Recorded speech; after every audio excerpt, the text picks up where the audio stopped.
Hi there.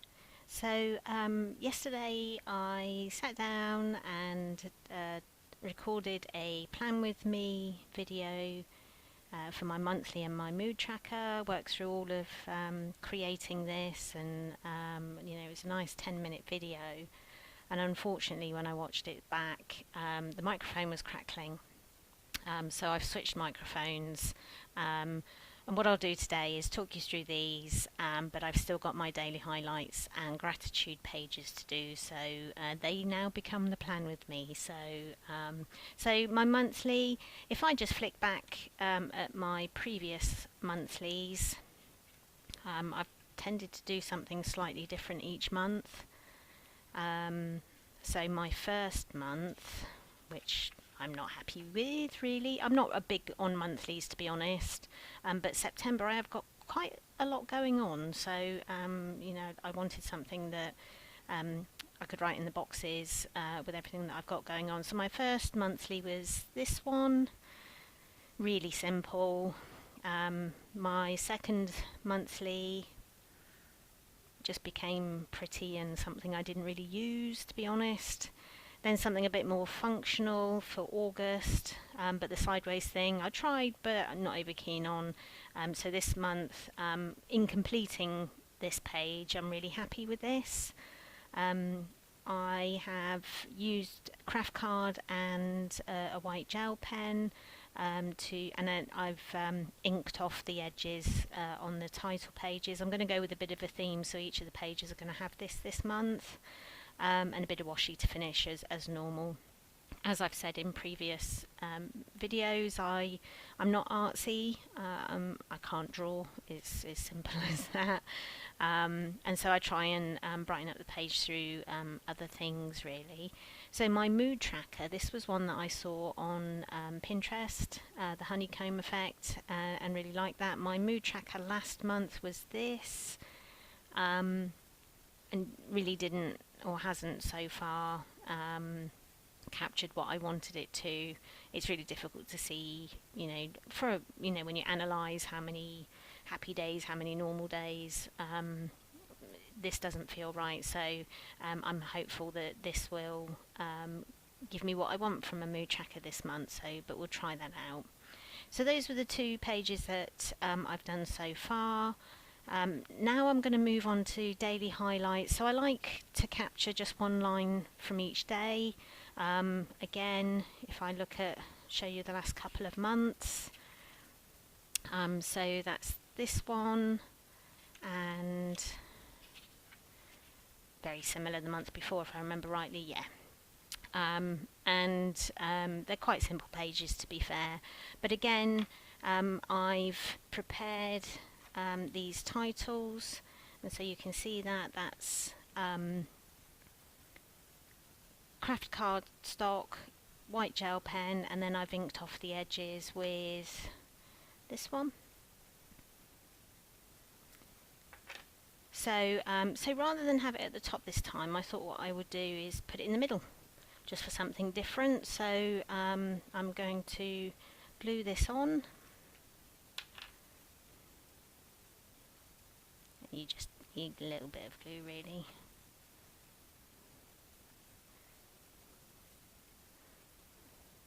I like to use glue because I find some of the other products, the double-sided tape and what have you, over time it can come away. So, when in years to come, when you're looking back, you can find that you can lose things.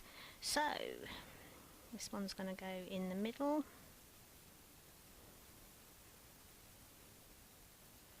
Pop that there. Press that down.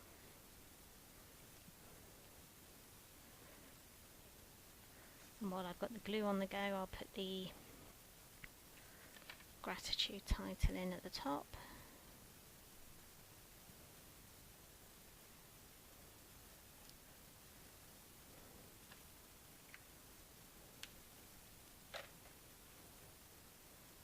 Make sure I get it the right way round.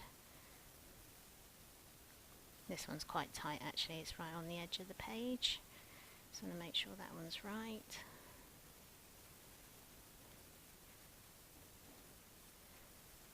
That's That's that in there. And really now it's just about putting the numbers in and finishing off with some washi. So I use this pen, so I'm using the mild liner in brown as well to complement. And I love these because as well as the highlighter side, you've also got the bullet, which is the bit I'm going to use today. So I'm going to put the numbers in.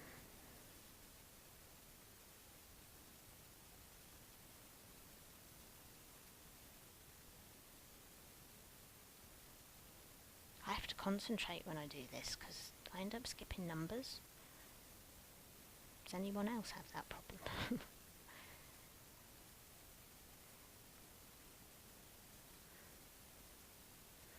that's 15, 16. Just the days of the month here.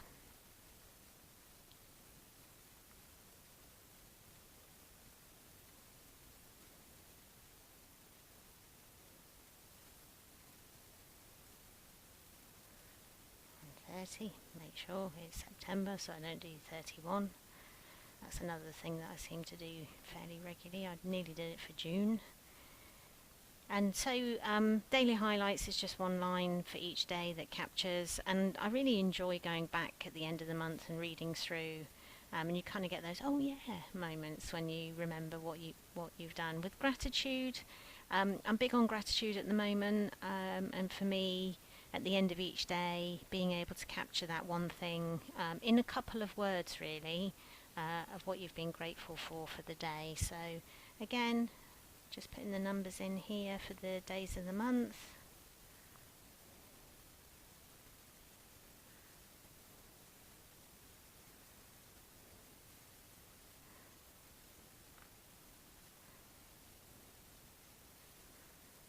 I think I've put too many boxes in here now, haven't I? Oh well. The good thing about bullet journals is if you make a small error, it really doesn't matter. It's only you that knows.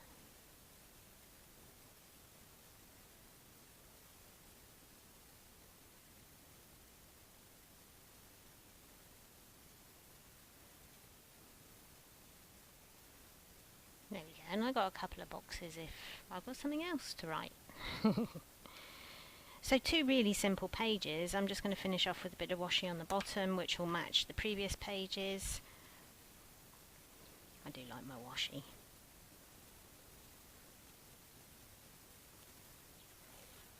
And just pop this. And I find as well, when I'm putting it right across the page, I actually push it into the seam and that'll still fold over, and it saves you cutting it twice as well, because cutting it can be a bit fiddly. And there we go, bottom there, some scissors, trim that off, trim this side off, and there we go. That's about ready to go now. So what we're looking at, that's 9 minutes for those 2, and yeah, it took me a little while because you have to wait. Gel pen takes a little while to dry, so that's why I pre-prepared these rather than doing them as part of the plan with me. So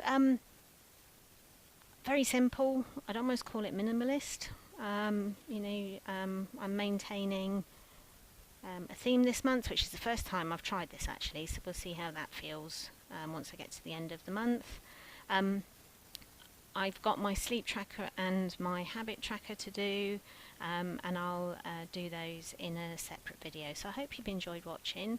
I'd love to hear from you. So obviously real time is is that better for you, or would that have been better if I sped it up a little bit? Watching me write lots of numbers, I'm sure can be a little bit boring for some people. I like real time myself, so that's why I've done real time for this one, and I hope to see you again soon.